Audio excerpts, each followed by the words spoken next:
for whatever reason.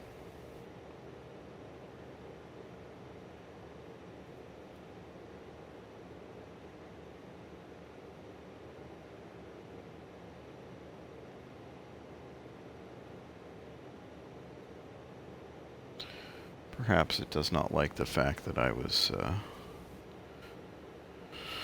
had the chat up on the phone, but that's all right.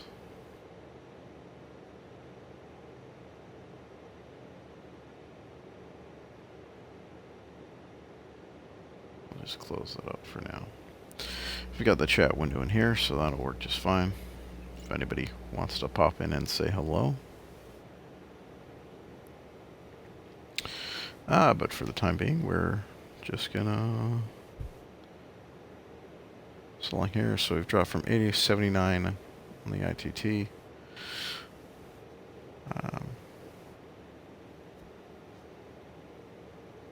Temperatures, pressure's looking good. Flat 800 on the fuel burn.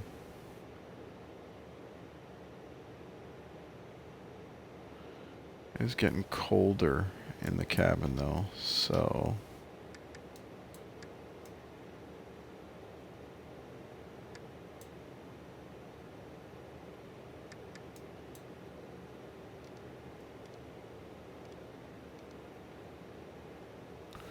let's turn that up a little.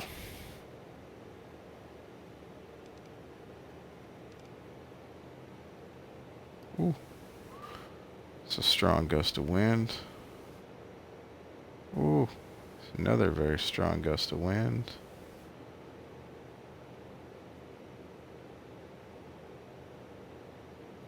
It's getting a little windy up here.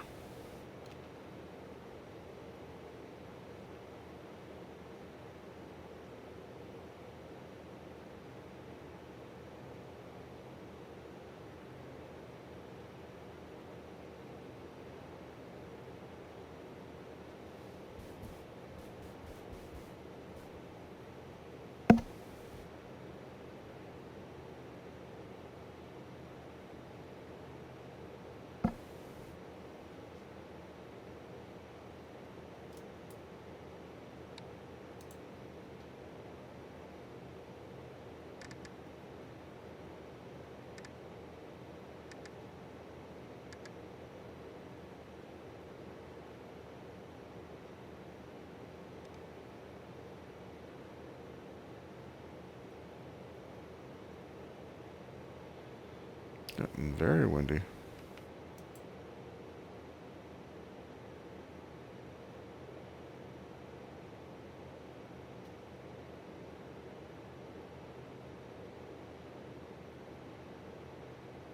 Interesting though. Showing no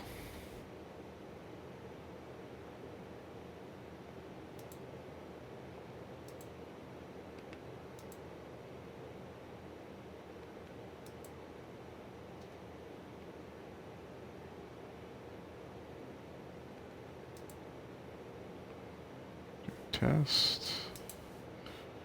Test is working. Auto tilt on.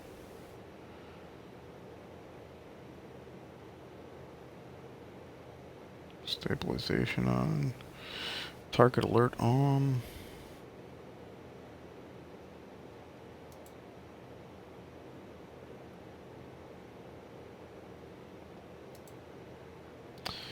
It's just gonna keep pushing us around. We're getting that crosswind now.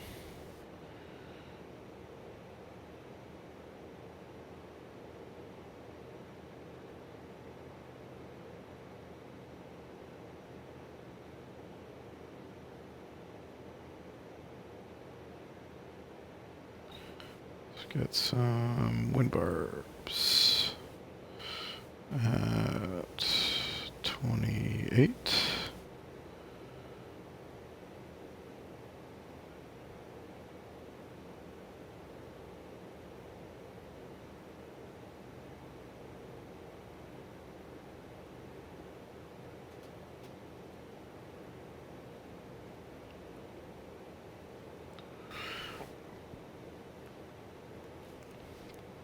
Yes, it looks like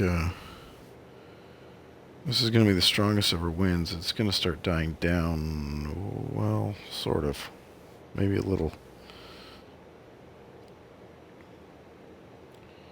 What's 20 going to look like? Oh, down at 20, the winds get worse.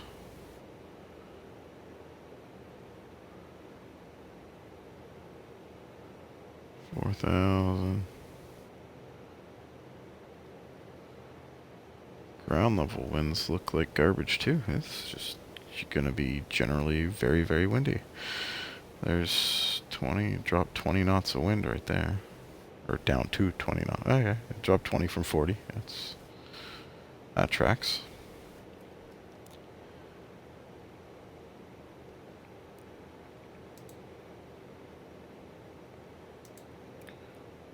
There's our plan map.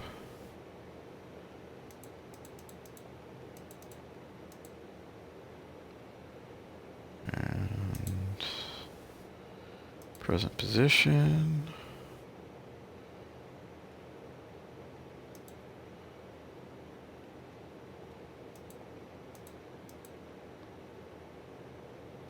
Looks like we got a NDB off to the far right there. But a lot of nothing. A lot of nothing out there. Still 320 across the ground, 313 true.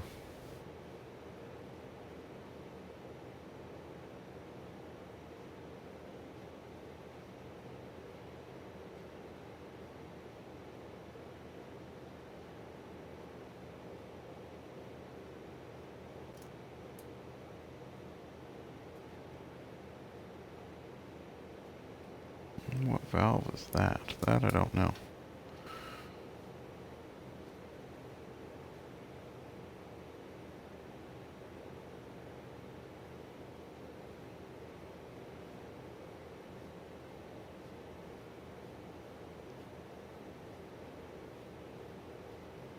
Safety valves. Okay.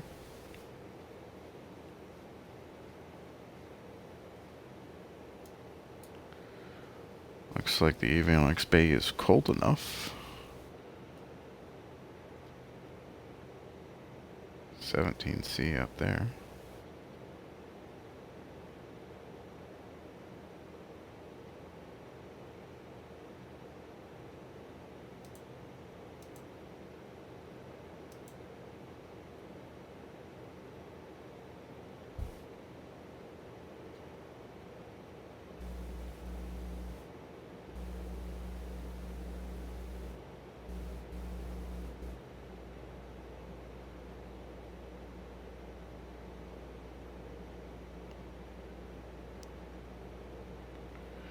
What's up, Toli? Not quite sure how to pronounce the name. What's going on, bud? 6 Bravo Papa, contact Petropavlovsk. Oh, you followed. I appreciate that. 5.4. Good day. 13546 Bravo Papa. 5.4 for Beechcraft 6 Bravo Papa. Petropavlovsk Center, Beechcraft, November 786 Bravo Papa. Flight level 280. Beechcraft, November 786 Bravo Papa. Petropavlovsk Center, radar contact, continue to Donis.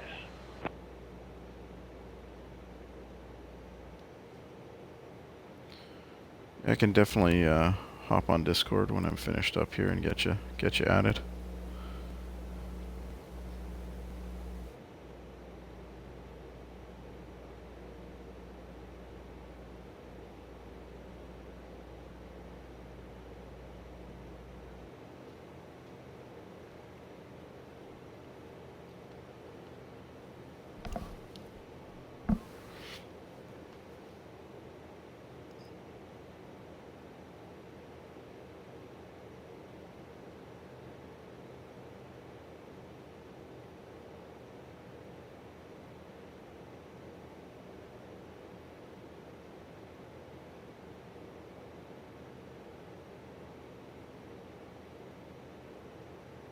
wind's really tossing us around.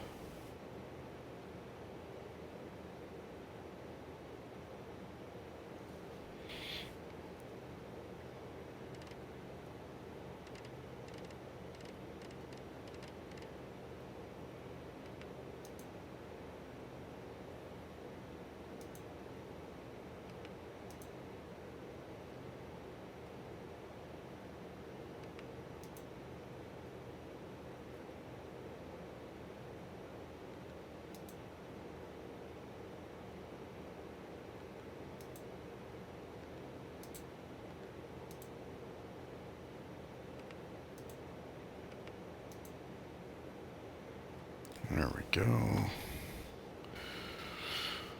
Looks like the engine is good and happy.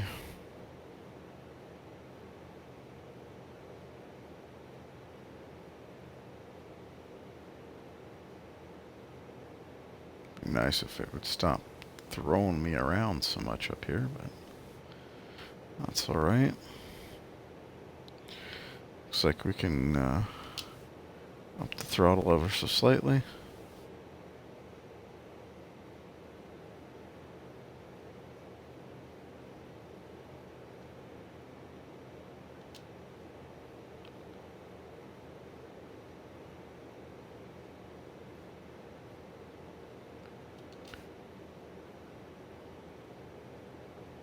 Go.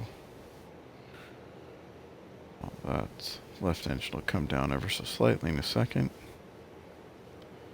Oil pressure, oil temperature's looking good.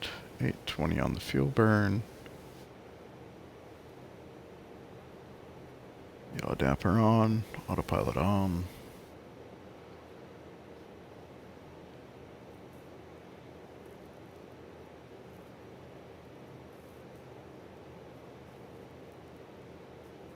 Now we're starting to get into that territory where true and ground speed are getting very, very close.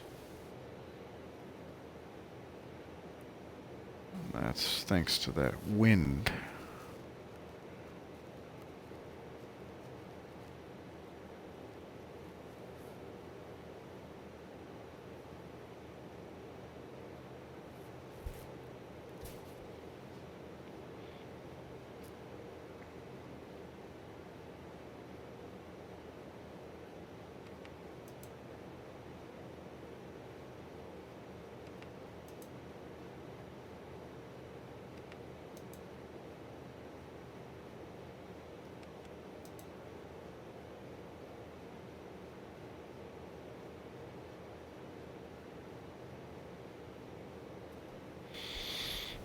It was a PTR.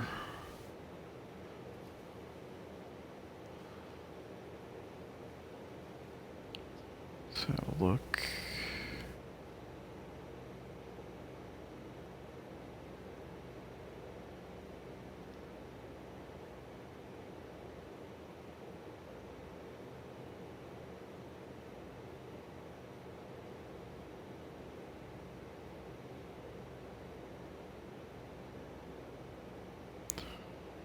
We are somewhere out here. It's probably better luck doing this.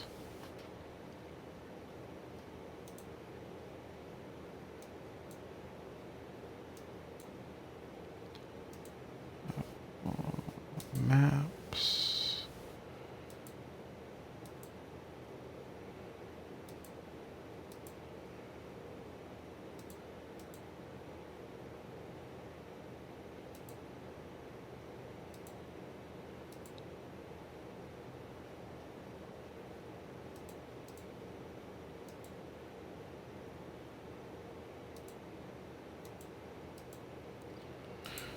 Okay. There's a little bit of weather there.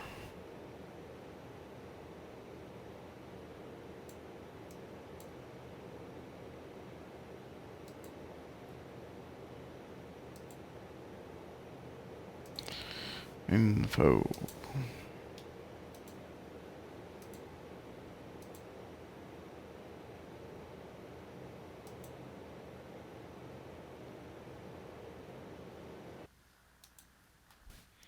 PTR.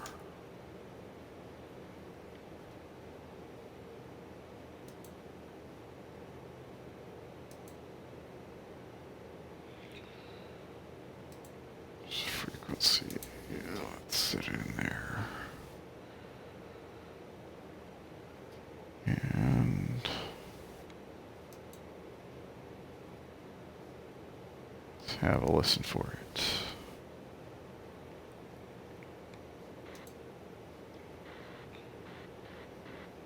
Imagine nothing on the high frequency radios.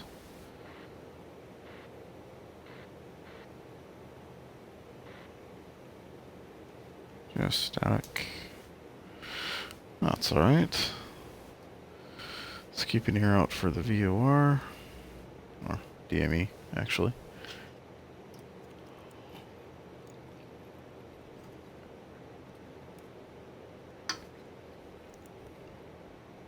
And I'm going to go check out the lavatory equipment right quick here. Make sure it's all functional. We'll be right back.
And we're back.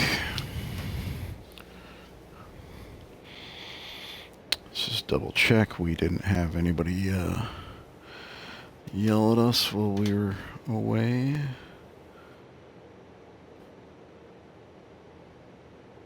Oh, we're good there.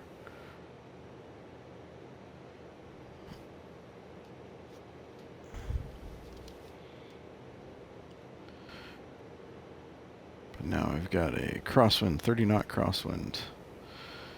It's not doing too much to slow us down, which is good.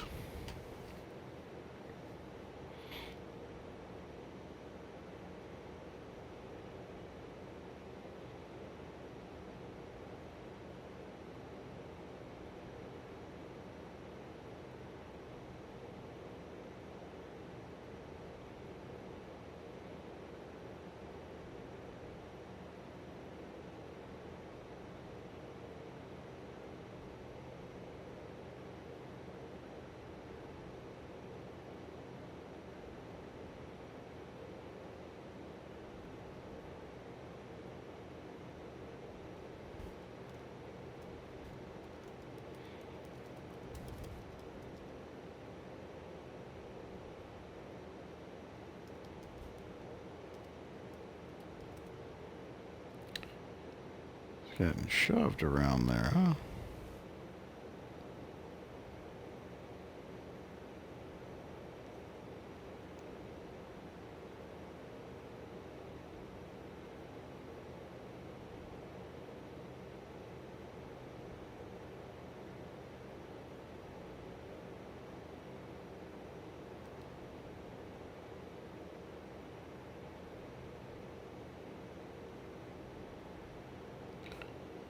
Looks like I got a client with a 2012 Hayabusa. Who needs a better rear shock?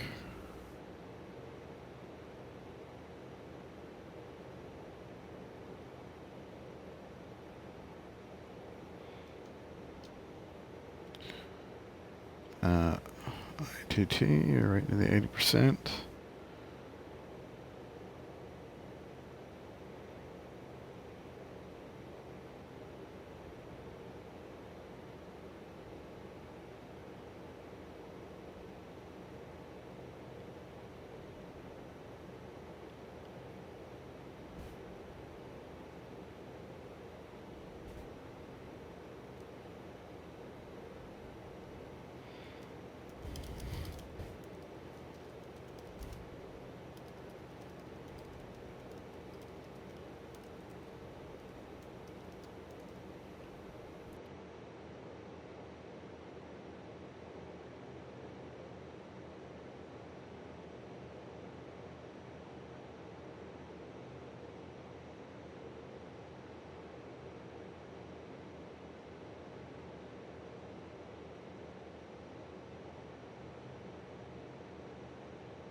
here?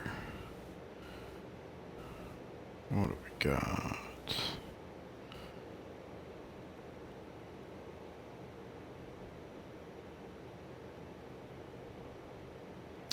Yeah, so it's just reading up some news, as I do in the aviation world.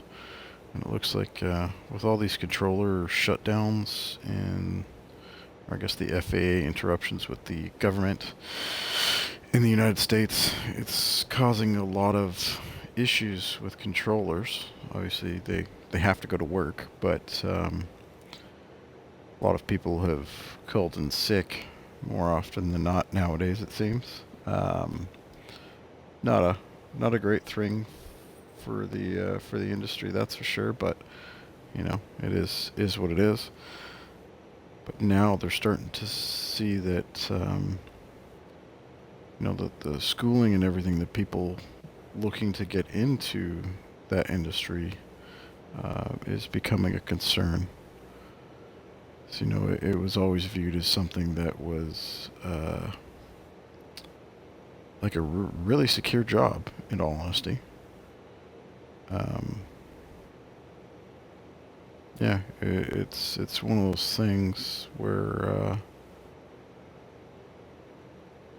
we never really have to worry about it. There's always going to be planes flying around it. I mean, you know, obviously with a couple exceptions in our recent history, but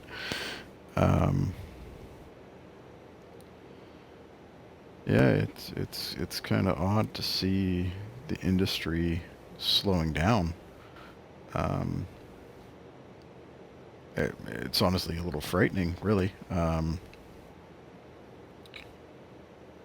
That's a big thing. I've got friends who work in air traffic control. They work in Canada, so it's different than FAA, and there's no shutdown or anything like that right now. But yeah, I could only imagine if you're looking at getting into an industry and find out that there's a chance that, you know, if something happens, you're going to have to go to work, but you're not going to get paid to do that work. That's kind of not ideal. I don't know many people who like to work for free. I know I don't. In fact, I don't work for free. So, but yeah, you know, it is what it is. I'm sure it'll come to an end soon enough. Obviously, not soon enough for those that are affected by it, but soon enough that, you know, life will go on and things will hopefully get back to normal. But I guess we'll see. It's not a good situation. All right, what do we got here? Donis, Banop. Some reporting points in there.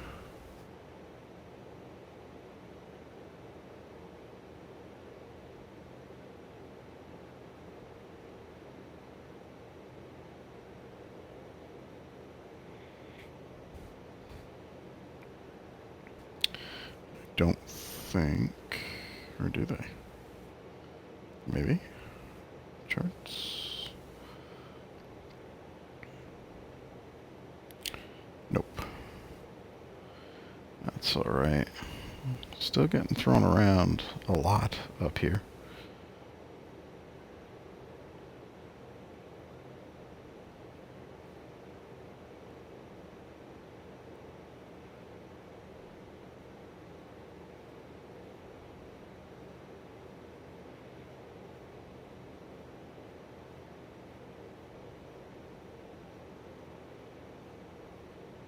Some pretty wild swings on that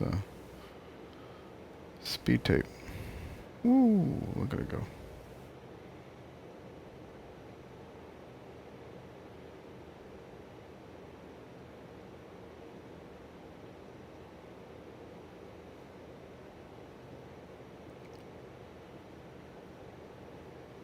Still got a ways to go there, though.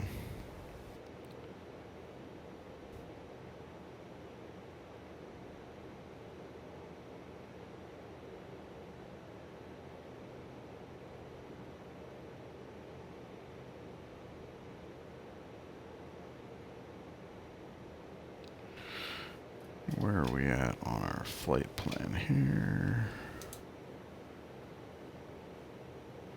From Rimmel.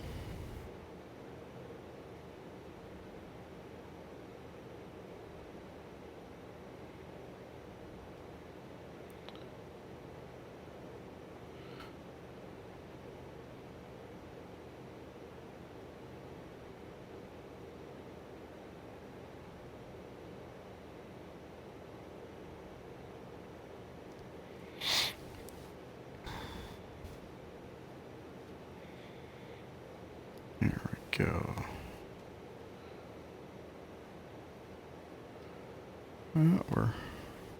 Looks like it's calmed down a little.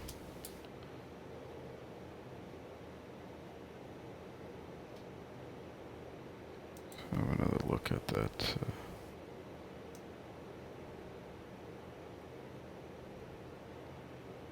Looks like there was a little around, right around where I was at. I should be coming out of it. On the opposite side of it here.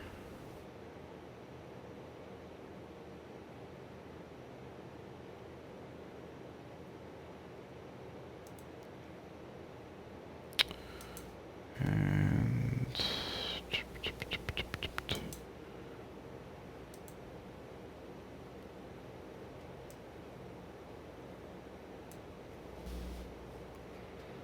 okay.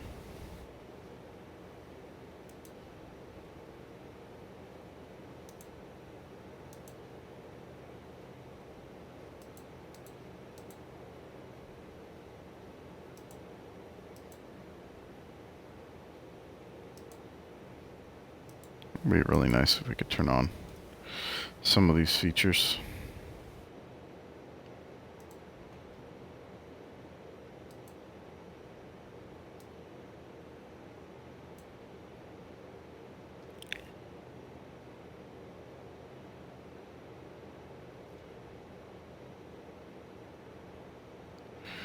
That's all right. What are we doing? 79. A little bit more juice. Get it up in the 80s there.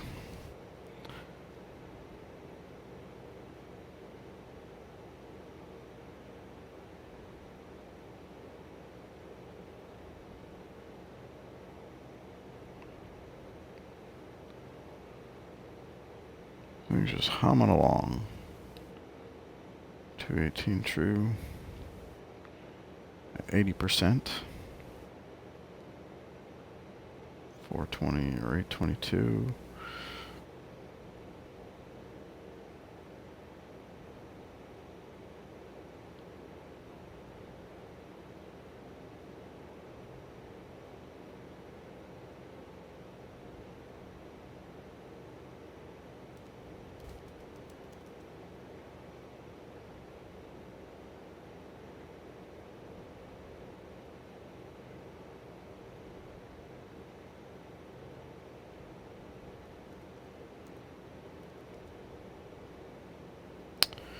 Man, shipping to South Africa is expensive.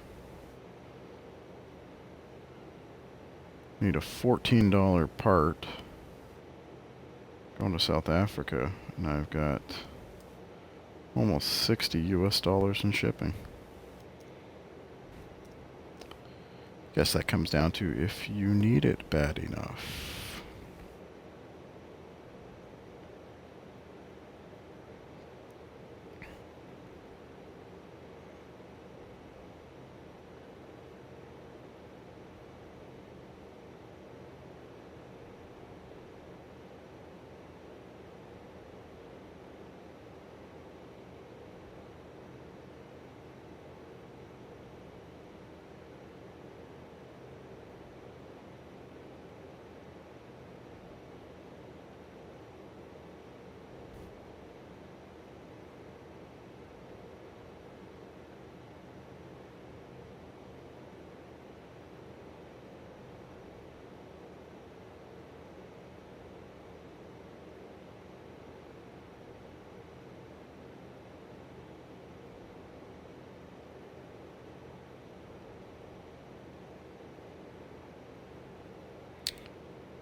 So it looks like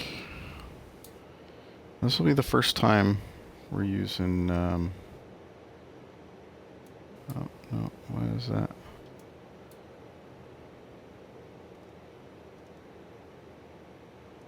Flight plan. Procedures.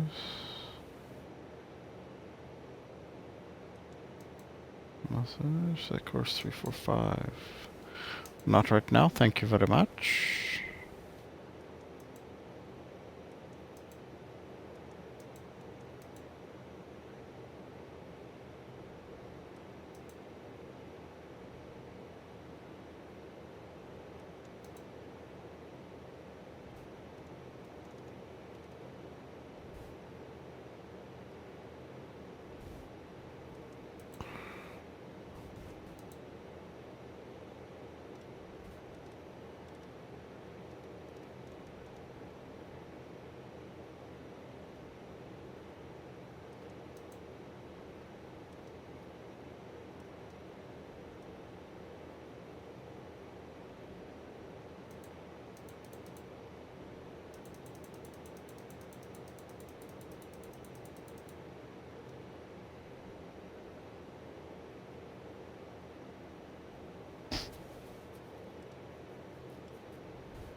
Alright, well,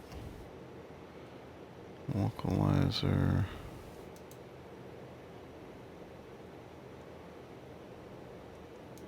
Select approach. Enter. Enter. Okay, well, procedure's in there. I mean, at least it looks to be in there.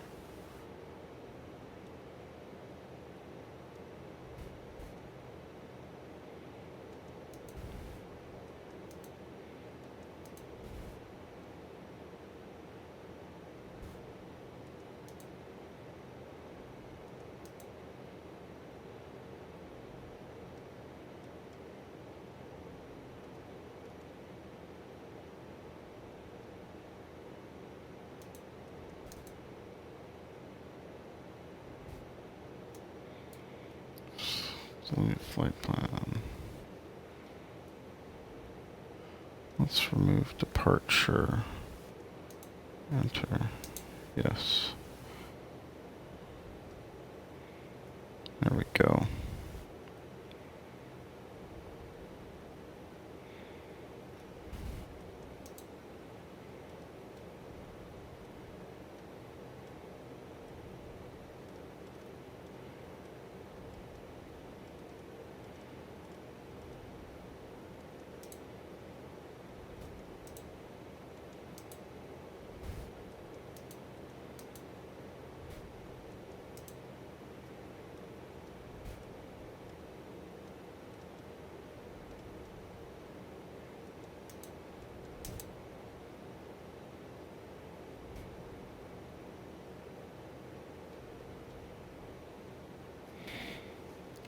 Okay. All looks good. We're out of the bumpiness from the appearance of it, which is nice. Holding at 28. 212, 320, 308 across the ground.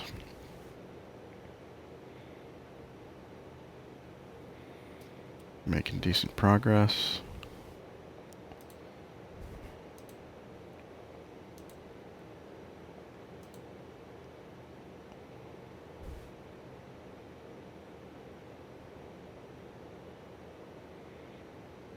ETA 1914 Zulu. Currently 1834 Zulu. So 40 minutes or so. And we're going to hit, getting much closer, which is kind of nice. We're going to, this will be our last flight, departing and arriving in Russia. The next flight will depart Russia and we will end up in Japan, which should be very, very cool. I am looking forward to Japan a lot, given the most recent world update with Japan being there. It should be interesting. We'll have to do some scenic flights. I'm hoping that the Bonanza and the Baron package from Blacksquare is available on the Xbox Marketplace by then.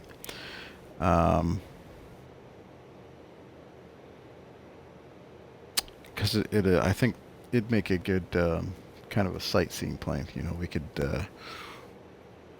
pretend that we're landing, land somewhere in Japan, in the Starship, and switch off to something perhaps a bit more economical for sightseeing, like I think like a Bonanza, either the turbo normalized Bonanza, which seems, I mean, that would be a dream plane, personally for myself around where I live. Having the turbo normalized stuff or turbocharged planes is a pretty big deal when you're in mountainous areas, and all the flying that I do currently is in mountain areas, so you need some elevation, and stuff like a 172, as great of a plane as it is, you know, kind of a workhorse for the aviation community when it comes to student pilots. 152s, 172s, they're great, but they're very slow, and very limited on the types of altitudes you can get to consistently. You can obviously use them for flights like that, people do, but having that power to kind of get you out of trouble is a huge thing. I've heard lots of people talk, other pilots talk about, you know, when you're learning on something that doesn't have a lot of power, is it's kind of a good thing. So it forces you to learn these situations that you may never get to experience if you were to fly a much more powerful plane. So if you learn to fly in a turbo normalized Bonanza, you know, you're going to lose out on a lot of those experiences, what it's like to actually fly slow, you know, and if you're flying slow in a Bonanza, chances are something isn't going quite right. So having that experience, I think, is pretty important, and obviously so do many other pilots.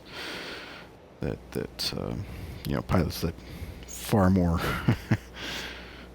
experienced than myself will say to learn in the small stuff, get used to that, and then as you progress through it and you add more power and more complexity, you have a really good sound base to work from. So, you know, where I could take this. Papa, contact Sakhalin Center on 124.0. Good day.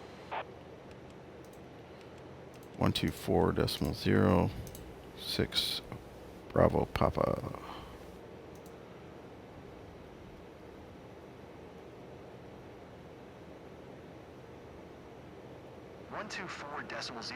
Beechcraft 6 Bravo Papa.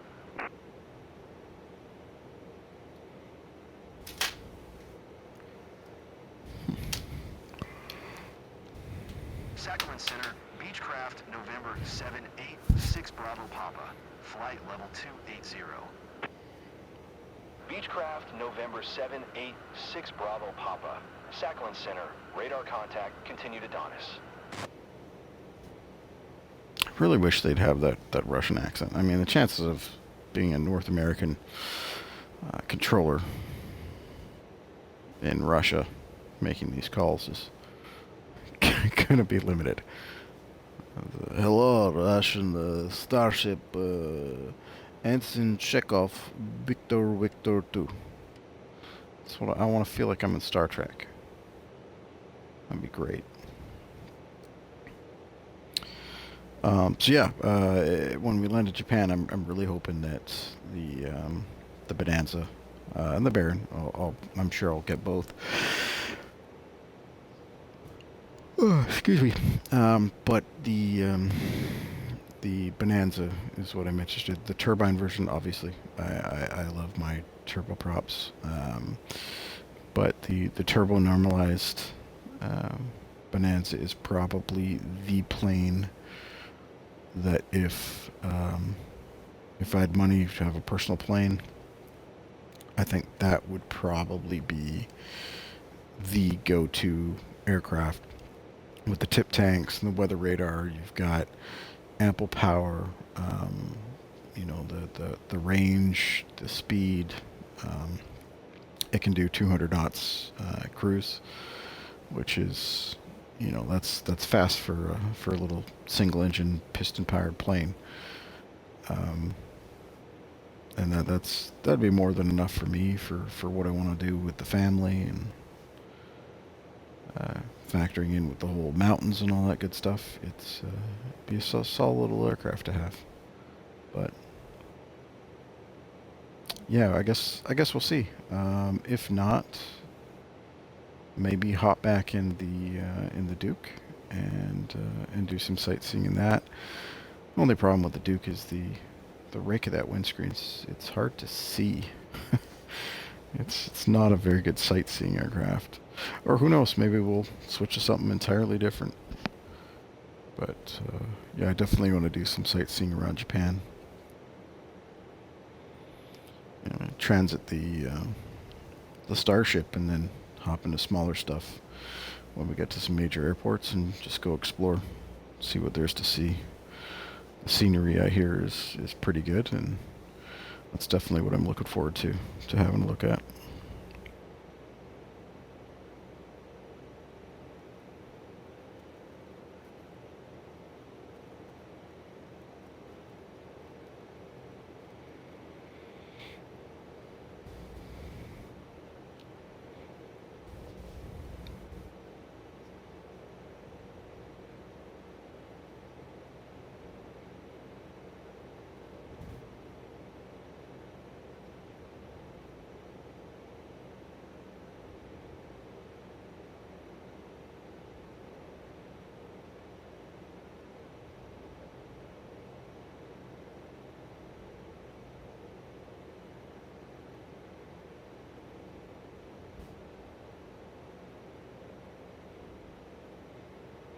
Wow, that storm, what was it, Hurricane Melissa? That's crazy. I was just reading about the highest sustained winds out of any storm recorded in history. 185 mile an hour winds, sustained winds, which means probably gusting over 200 at points. That's absolutely insane. And then you got guys in the U.S. Air Force in a Hurricane Hunter C-130J flying into this thing. That's crazy. And then apparently it's striking Jamaica as of this morning. It's crazy winds and flooding. Expecting torrential rainfall exceeding 30 inches in some regions. Storm surges as high as 13 feet. Looks like they've got loads of shelters opened up, which is good. Over 800 shelters in Jamaica opened up to help people who are displaced. It's nice to see that, you know, governments are doing that for the people. I live in an area where we don't really experience a lot of major crazy weathers. Most of what we see is just pretty mild. Tends to be wet half the year, and the other half of the year it's a little less wet, I guess.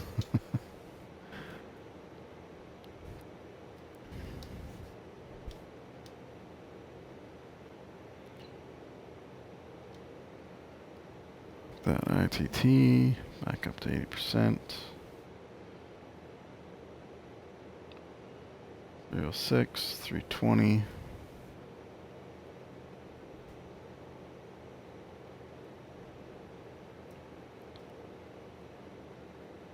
A 59 knot crosswind. Look how much we're crabbing.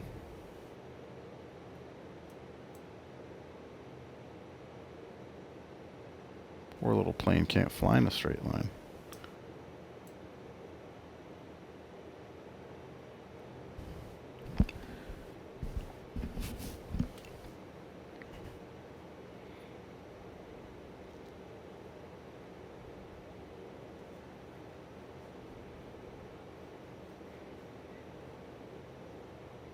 Oh, what do we got? The NASA's X-59 makes historic first flight over California. Intended to be a quiet supersonic jet, NASA's X-59 aims to reshape the future of faster-than-sound travel.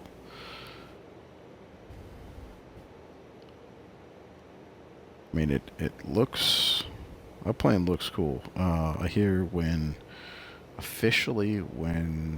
FS2024 releases for PlayStation, when it's out of the beta, that, as far as I know, they are getting, PlayStation users will get the X-59 as a gift. I'm curious if the rest of us will, or if we'll have to buy it, but that's pretty cool. So apparently it took off at 8:14 a.m. local time, reaching 240 miles an hour at an altitude of 12,000 feet, and landed back at Edwards.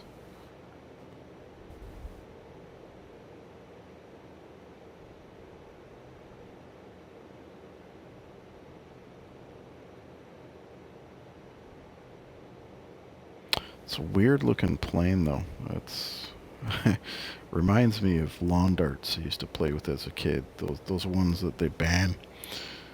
That was like a legit dart. I remember my grandmother pulled them out of the closet one day. Me and my cousin went out in the front yard, and yeah, we set up the little rings that you're supposed to have, and you throw them out there. Except we were idiots. Set the rings up on the ground. My ring in front of my cousin, and my cousin stood 40, 50 feet away from me, and she set up hers in front of me, and we were just hurling these giant metal spiked finned darts from one side of the yard to the other at each other. It's kind of crazy to think that was considered a normal. Back there's the same lawn darts my dad played with when he was a kid, which is why they were the metal ones. Nowadays, you just end up with those plastic cups with fins on the back, which are kind of boring, honestly. Everybody needs the big darts. Everybody wants the big darts.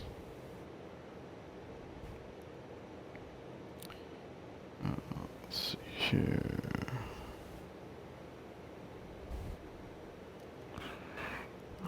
Five, 3.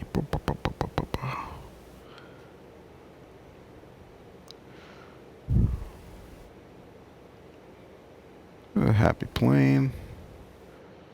Getting close to our next point. 24 minutes away, 25 minutes away, roughly.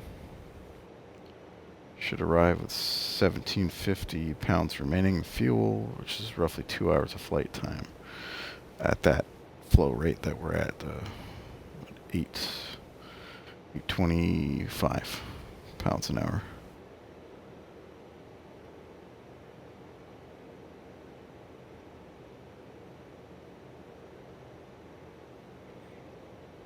Hope that wind's gonna chill out though. 63 knot crosswind. Now it's a slight heading crosswind too, so. Okay. Our heading. Let's load that in there.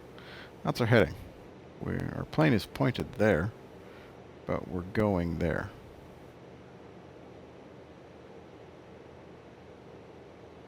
So 3 degrees of crosswind, of correction to be able to fly in a straight line. This line should be straight. This stuff is all kind of crazy if you've only ever flown small GA stuff, because you never really get that high or this fast. But this plane is attainable, or was. I hear there are now only officially 4 airworthy Starships that are in existence. But that being said, I mean, I guess technically still attainable. You can get one of 4 if you can come up with enough money and convince somebody that has one to sell it. But this is a single pilot operation aircraft. That's one person. You don't need a co-pilot. It's simple enough that you can do everything you need to do. And you could fly this. You could fly this into a huge majority of general aviation airports in the world. You know, at maximum landing weight, you need almost 3,600 foot runways. But if you're below that, which, I mean, 99% of the time you're going to be below max landing weight, because, you know, you might take max fuel, but unlikely to have full people. So you can come into airports with less runway than that. Obviously, you need to plan. You need to plan amazingly for that. This isn't something where you can just wing it, really. Those types of pilots usually end up no longer alive. So you definitely want to avoid the whole, just let's see how it goes, it'll be fine. Because most people I know who fly like to live at the same time.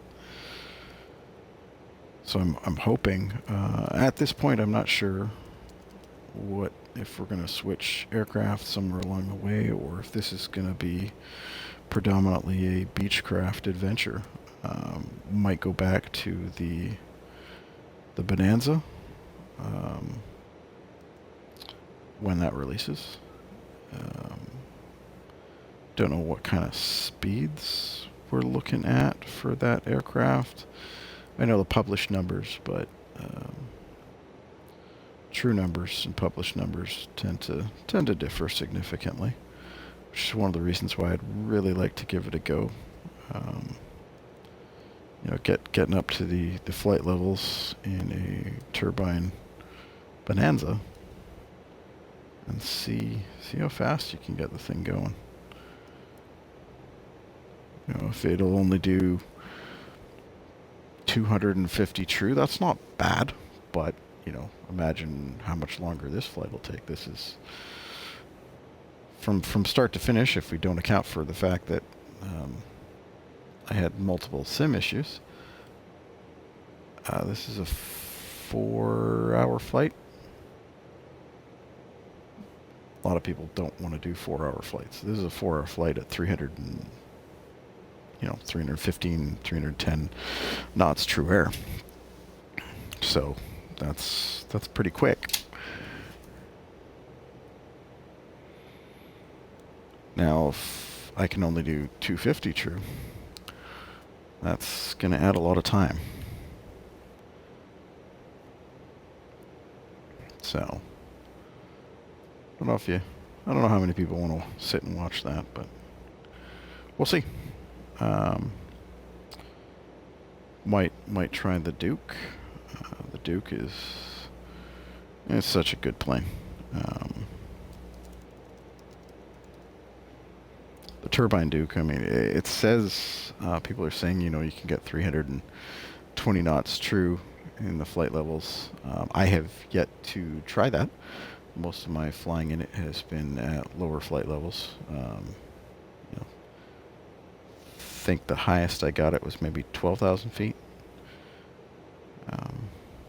I'd have to look back. It was on one of the early flights in the sim here for the world tour. It was